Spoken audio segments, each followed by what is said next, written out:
వస్తాయా ఏమన్నా మీకు, నేను ఎవరిని ఎందుకు పుట్టాను ఇలాంటివి? అంత ఆలోచించను కానీ ప్రతి ఒక్కటి ఒక కాస్ట్ జరిగింది నా లైఫ్ అంతా. అది మాత్రం నమ్ముతున్నాను. ఇప్పుడు నేను చెప్పాను కదా మీకు, ప్రతి ఒక్కటి కాజ్, ప్రతి ఒక్కటి మనం అనుకునేదే, మనం ఇచ్చే దీనివల్లే వచ్చింది, ఆ థాట్స్ వల్లే. ఏదో భయపడి ఉంటాను, ఆ థాట్ ఇలా అవ్వకూడదు అనుకున్నా అదే అలాగే జరుగుతాయి అంటారు కదా, అలాగా నా థాట్తోనే అన్ని జరిగింది. ఎవరిని బ్లేమ్ చేయడానికి లేదు మనం, ఎందుకంటే మనమే క్రియేట్ చేసుకున్నాం మన ఫ్యూచర్ని, మన లైఫ్ని. ప్రతి ఒక్కటి మనమే క్రియేట్ చేసుకుంది. ఎవరిని బ్లేమ్ అది ఇప్పుడు తెలిసింది నాకు, ఎవరిని బ్లేమ్ చేయకూడదు. ఇంకొకటి హిప్నాటిజం అంటే చాలామంది రాంగ్ అనుకుంటున్నారు, అదొకటి చెప్పాలి. హిప్నాటిజం అంటే రిలాక్సేషన్ టెక్నిక్, హిప్నోథెరపీ అంటారు.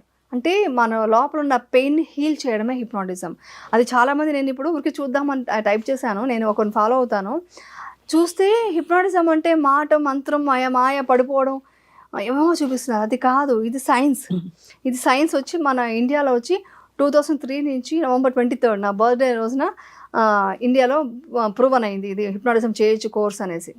సో అందరూ సైకాలజిస్ట్ చేస్తున్నది హిప్నాటిజమే, దాన్ని వాళ్ళు విజువలైజేషన్ చేయడం అని చెప్తున్నారు, రిలాక్సేషన్ టెక్నిక్ అని చెప్తున్నారు. దిట్ ఈస్ ఇది హిప్నోసిస్ అది టెక్నిక్. అది సో అది నెక్స్ట్ టైం చేద్దాం. అది ఎందుకంటే ఒక 20 minutes ఉంటే అదేమవుతుంటే అందరికీ యూజ్ అవుతుంది. ఆ రికార్డ్ పెట్టుకుని వాళ్ళు ఓన్గా చేసుకోవచ్చు, తర్వాత ఆ రికార్డ్తో వాళ్ళు హిప్నాటిజం చేసుకోవచ్చు, సెల్ఫ్ హిప్నాసిస్ చేసుకోవచ్చు అనమాట. హీల్ చేయడమే హిప్నాటిజం అంటే. ఏంటంటే మీ బాడీ మొత్తం రిలాక్స్ చేసి, మీ లోపల ఏదో ఒక పెయిన్ కానీ లేకుంటే ఒక కోర్ లెవెల్ ఏదో ఒక అచీవ్ చేసుకోవాలని గోల్ ఉంటుంది కదా, దాన్ని బయటకు తీసుకురావడం. అది తీసుకొచ్చినప్పుడు మీకు తెలియకుండా సబ్కాన్షియస్ మైండ్కి అది వెళ్తుంది, మీకు తెలియకుండా అది అచీవ్ చేస్తారనమాట, మీ ఆ పెయిన్ వెళ్ళిపోతుంది అనమాట. సో అది ఏమన్నా మామూలుగా ఇది చాలా బాగుంది, బ్యూటిఫుల్ గా.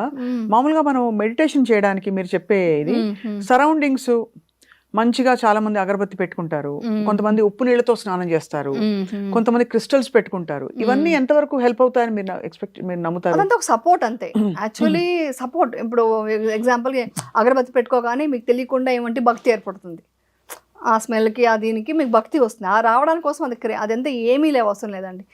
లైఫ్ చాలా సింపుల్, లైఫ్ చాలా సింపుల్. అంటే జస్ట్ మీరు కూర్చొని మీలో మీరు అబ్జర్వ్ చేయడం, అది అనిత్యాన్ని తెలుసుకోవడం, అది సాధన చేసుకుంటే అంతే చాలు. ఏ దీపం పెట్టక్కర్లేదు, ఏ దండం పెట్టక్కర్లేదు, ఏమి చేయక్కర్లేదు, దేవుడు మీలోనే ఉన్నారు. దేవుడిని మీరు ఫాలో అవ్వండి. దేవుడికి వెళ్ళి మీరు కొబ్బరికాయ కొట్టేసి నాకు అన్నీ ఇవ్వను అంటే కాదు, మీరు సాధించుకోండి. ఆయన సపోర్ట్ ఉన్నారు అనుకోండి, మీలో ఉన్నారు అనుకోండి దేవుడు, అంతేగాని ఆయన లక్షణాలు మనలో తెచ్చుకోవాలి, అంతవరకే. సో కాబట్టి అవంతా ఇది అవసరం లేదు. ఒక వైబ్రేషన్స్ కోసం సాల్ట్ వాటర్ స్నానం చేయడం అనేది ఒక వైబ్, ఒక నెగిటివిటీ పోతుంది. అలాంటివి నమ్ముదాము, ఎందుకంటే పూర్వీకులు అన్నీ చేసుకొని వచ్చినారు కదా, అవన్నీ నమ్మకుండా ఉండాల్సిన అవసరం లేదు. ప్రతి దానికి ఒక రీజన్ ఉంది. సో అది నమ్ముదాం, అది చేద్దాం. ఇంకా సీరియస్ టాపిక్ ఇది చెప్తున్నాను. ఇప్పుడు ఎగ్జాంపుల్కి ఈ బొట్టు పెట్టుకోవడము, బ్యాంగిల్స్ వేసుకోవడానికి ఏం చెప్పారు మన వాళ్ళు అంతా, ఇక్కడంతా ఇది వేసుకుంటే యూట్రస్కి మంచిది, డెలివరీకి మంచిది, ఇక్కడ పెట్టుకోండి ఇంకొక వైబ్స్ ఉంది అవన్నీ చెప్పారు కదా, అగ్నిచక్రం అని. ఇవంతా అవుటర్ అండి, ఇదంతా అవుటర్. ఇది కాకుండా లోపల ఉన్న చక్రాస్ ఉన్నాయి కదా, దాన్ని మనం విత్ మెడిటేషన్తో ఒక మంచి ఆరాతో మనం చేంజ్ చేసుకోవచ్చు. ఇవన్నీ ఏం అక్కర్లేదు, మీరు జస్ట్ ఒక వైట్ క్లాత్, ఒక ఆరెంజ్ బట్టలు వేసుకొని తిరగచ్చు. ఎందుకంటే ఇవంతా తర్వాత వచ్చింది, అంటే ముందు లేదు ఆ కాలంలో. అంటే ఒక తాళి అనేది, బొట్టు, ఇవన్నీ ఎందుకు పెట్టారంటే ఒక లక్షణం అనేది వాళ్ళకి ఒక రెస్పెక్ట్ వస్తుంది, దాని మీద ఒక డిసిప్లిన్గా ఉంటారు అనే దానికోసం ఇవన్నీ వచ్చింది. కానీ మన కోర్ లెవెల్ అవంతా లేదు, ఓన్లీ మన చక్రాస్ని యాక్టివేట్ చేసుకోవడమే, ఒక మెడిటేషన్తో అవన్నీ జరుగుతుంది. అంటే మనం బేసికలీ ఎనర్జీ బాడీ అని తెలుసుకోవడం, ఆ ఎనర్జెటిక్ బాడీని, ఎనర్జీ బాడీని యాక్టివేట్ చేసుకోవడం. ఎక్స్టర్నల్ గా సరే, ప్రాపంచికంగా లౌకికంగా సమాజ పరిధిలో కొన్ని కట్టుబాట్లు ఉంటాయి, ముట్టు పెట్టుకుంటాం, గాజులు వేసుకుంటాం, మంచివి, ఆ సంప్రదాయం పాటించడం తప్పు లేదు కదా. కానీ దాని మీదే ఫోకస్ కాకుండా యాక్చువల్ విషయం ఇది అని తెలుసుకోవాలి మనం. అందరూ కొబ్బరికాయ కొట్టి దండం పెట్టేసి ప్రదర్శన వేసేసేంత మాత్రానికి దేవుడు మంచి చేస్తాడని కాదు. మీ లోపల కోర్ లెవెల్లో మీరు మంచి చేయండి, మంచి కోరుకోండి, నేచర్ ఇస్తుంది. మంచి చేయాలి, ఎవ్రీ మూమెంట్ మంచి చేయాలి. అప్పుడు దేవుడు దండం పెట్టక్కర్లేదు. నేను ఏ పూజలు చేయలేదు, అలా చేయకూడదని కాదు కదా.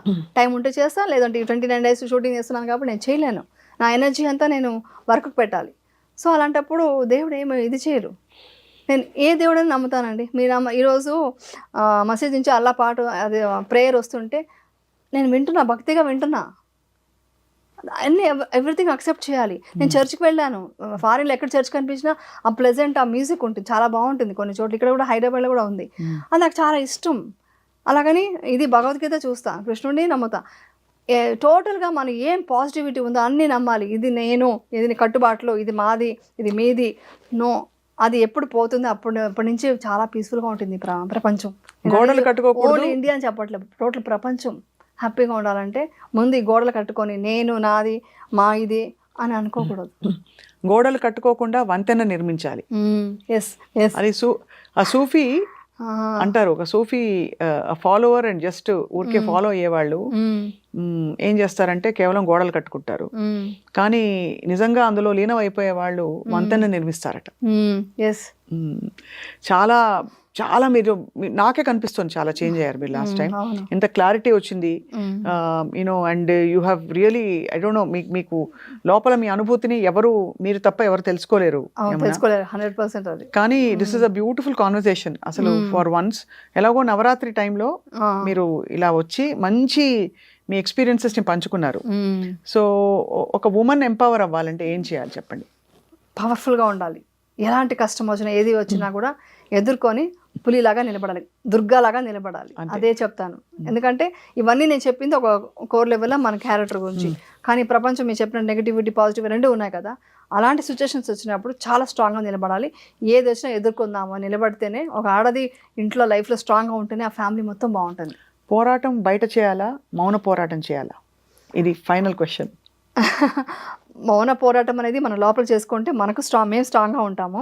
బట్ బయట పోరాటం వచ్చినప్పుడు ఎదిరించి కత్తి పట్టుకోవడానికి రెడీగా ఉండాలి. అంటే కత్తి లాంటి మాటలు ఒక స్కిల్స్ పెంచుకోవాలి అంతే. మెయిన్ వచ్చి ఒక లేడీస్కి నేను చెప్పేది ఫైనాన్షియల్గా ఇండిపెండెంట్గా ఉండాలి. అదే ఎంత ఉన్నా కూడా ఏమి చేసినా వాళ్ళు ఏమంటారు, నేను ఎప్పుడు ఇది కూడా అంతే, నేను ఎప్పుడు ఇలా ఉండకూడదు అదే, ఇలా ఉండకూడదు, ఇలా ఉండాలని కోరుకున్నాను. అలా ప్రతి ఆడది ఉండగలగాలి.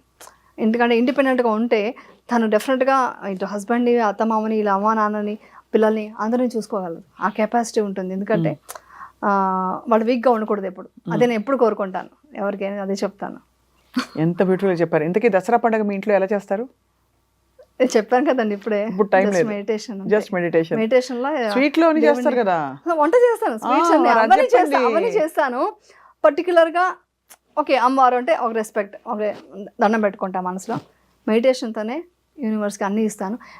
ఇప్పుడు పితృపక్షం వచ్చింది కదా, అప్పుడు కూడా నేను మెడిటేషన్తోనే మా అత్త మామ ఎవరెవరు ఉన్నారు నాకు ఎవరెవరు గుర్తొచ్చారు వాళ్ళందరికీ వాళ్ళు ఎక్కడున్నా వాళ్ళ సోల్ బాగుండాలి, వాళ్ళు హ్యాపీగా ఉండాలి అని కోరుకున్నా. దానికి మించింది ఇంకేం అవసరం లేదు. మనం ఇది చేయకర్లా. అంటే ఇది చాలా డీప్ సబ్జెక్ట్. అంటే దేవుడు అదే చాలా భక్తి ఎక్కువైన తర్వాత దేవుడు విగ్రహం అక్కర్లేదు, మనసులో అనుకుంటే విగ్రహం వచ్చేస్తుంది కదా. ఆ టైప్లో నేను మొన్న పితృపక్షం టైం రోజున మొత్తం అందరికీ, మా అమ్మ నాన్నకి అందరికీ ఇచ్చాను అనమాట.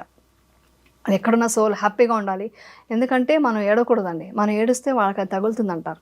అందుకని ఎప్పుడూ వాళ్ళు పాజిటివ్ వేలో వాళ్ళకి అన్నీ పంపిస్తూ ఉండాలి, మంచిగా పంపించాలి. ఉన్న వాళ్ళకి వెళ్ళిపోయిన వాళ్ళకి అందరికీ అన్ని సోల్ బాగుండాలి.